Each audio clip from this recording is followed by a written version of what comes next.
எங்களை போன்ற கலைஞர்கள் எல்லாம் உயர்த்தியது, அந்த உயர்த்தி அழகு பார்க்கறது நீங்கள் தான். இந்த அறம் 2024 இந்த விருதுகள் வாங்கின சாதனையாளர்கள் எல்லாத்துக்கும் என்னுடைய வாழ்த்துக்களை தெரிவிச்சுக்கிறேன், வணக்கத்தை தெரிவிச்சுக்கிறேன்.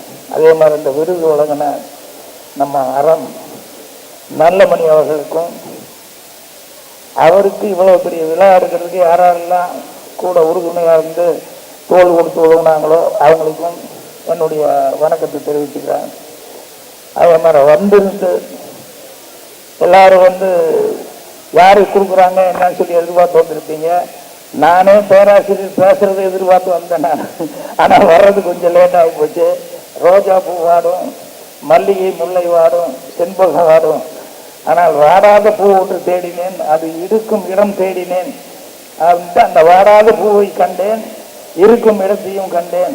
அந்த வாடாத பூ படிப்பு, அது இருக்கும் இடம் பள்ளிக்கூடம் அப்படின்னா இங்க அந்த படிப்பு சொல்லி கொடுக்குற ஆசிரியர்களுக்கு அந்த விருது ரொம்ப ரொம்ப என்னை பொறுத்த வரைக்கும் சிறப்பான ஒரு விருது.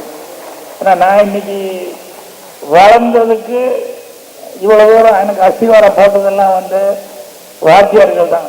அதனால என்னைக்குமே நான் வாத்தியார்களுக்கு கடமைப்பட்டேன். இப்ப கூட ஒன்றும் இல்லை, இந்த சமூக ஆர்வலர்னு சொல்லி பொது சேவைகளுக்கு பாருங்க, அதுக்கு விருது கொடுக்குறாங்க பாருங்க. அதுவும் ரொம்ப என்னன்னா, எப்ப பிறந்தோன்னு எல்லாத்துக்கும் தெரியும், ஆனா எதுக்கு பிறந்தோன்னு நிறைய பேருக்கு தெரியாது. அந்த மாதிரி மனுஷன் பிறந்தா அப்படின்னு சொல்லி சொன்னோன்னே சொல்லுவாங்க சில பேர், சாமி கும்பிடு அப்படின்னு சொல்லும் போது நான் சொல்லுவேன், சாமி கும்பிடுறதுக்காக தான் நம்மளை படைச்சிருக்கானா, பிறக்கும் போதே ராமகிருஷ்ணான்னு சொல்ற மாதிரி ஒரு அறிவு இருந்ததுன்னா பிறந்ததுலேருந்து ராமகிருஷ்ணா சொல்லிட்டு இருப்போமே. அதெல்லாம் நம்ம ஆறறிவு கொடுத்ததுங்கிறது நம்ம ஏதாவது செய்யணுமே சாதிக்கணுமே அப்படிங்கிறதுக்காக தான் அப்படின்னு சொல்லிட்டு இருப்பேன்.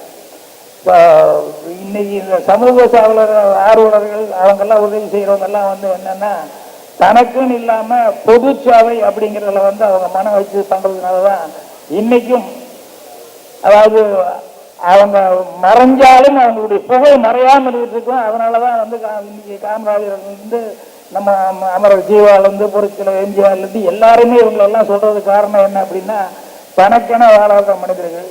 ஸோ அந்த மாதிரி பொதுநல நோக்கத்தோடு வாழணும். அந்த இதை நல்லமணி அவர்கள் நல்லபடியாக சிறப்பான முறையில் செஞ்சுட்டு இருக்காரு. அதனால தான் அதை கௌரவிக்கும் முறையில் பேராசிரியர் அவர்களும் பாஸ்கர் அவர்கள்லாம் இதில்